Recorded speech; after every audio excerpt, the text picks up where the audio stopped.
Imagine a world where a single drop of blood from your finger could detect hundreds of diseases. No painful needles, no expensive lab fees, and no waiting for weeks. Just one tiny drop, and your life is saved. In 2014, Silicon Valley believed this world had finally arrived, and the person who brought it to them was a 19-year-old girl named Elizabeth Holmes. The media called her the next Steve Jobs. She wore the same iconic black turtlenecks, spoke in an unnaturally deep, confident voice, and charmed the most powerful people on the planet. Within months, her company, Theranos, was valued at a staggering $9 billion. She became the world's youngest self-made female billionaire. She was invincible. Presidents, billionaire investors, and military generals lined up to put their money into her magical machine.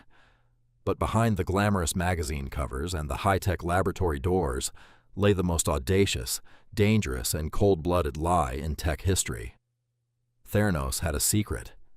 Their magical machine didn't work. It never did.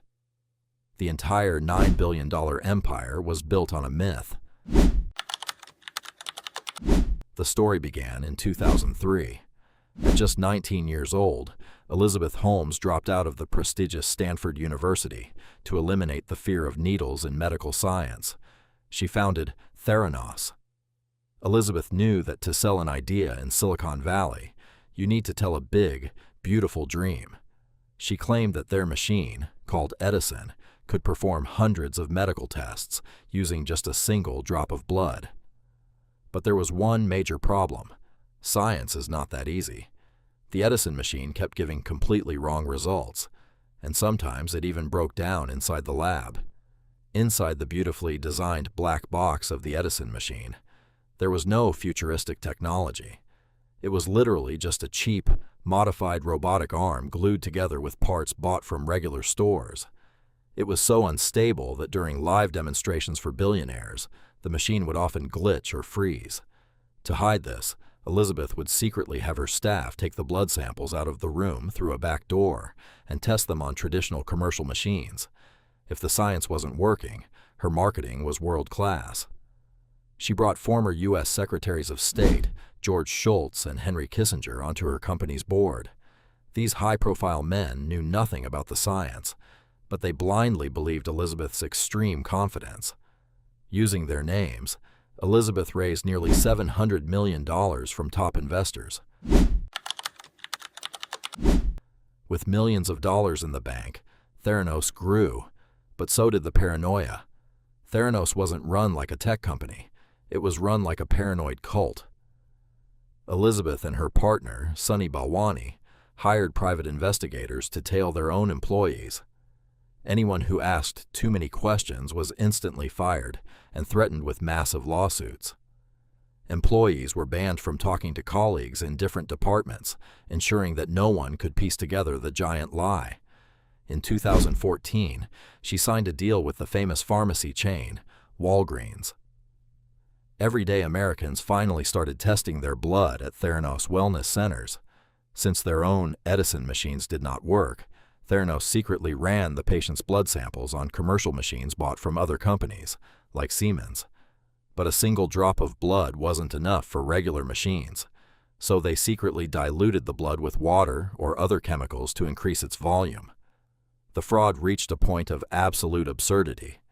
When the lab equipment failed to calibrate properly, Theranos scientists were so desperate that they reportedly ran quality control tests using Chips Ahoy chocolate chip cookies instead of human blood, just to generate fake numbers that looked acceptable on screen. The results of this madness were catastrophic. Ordinary people started receiving completely incorrect medical reports. One pregnant woman was told she had miscarried, even though her baby was perfectly healthy. Many healthy people were falsely diagnosed with blood cancer, or HIV. Elizabeth Holmes knew exactly what they were doing, but protecting the company's $9 billion image was more important to them than human lives. No matter how strong a wall of lies is, it eventually crumbles. Inside the Theranos lab, a few young scientists could no longer tolerate this fraud. One of them was Tyler Shultz, the grandson of George Shultz, who was on the Theranos board. Tyler and another employee, Erica Cheung, decided to expose the company's dark secrets. They became the whistleblowers.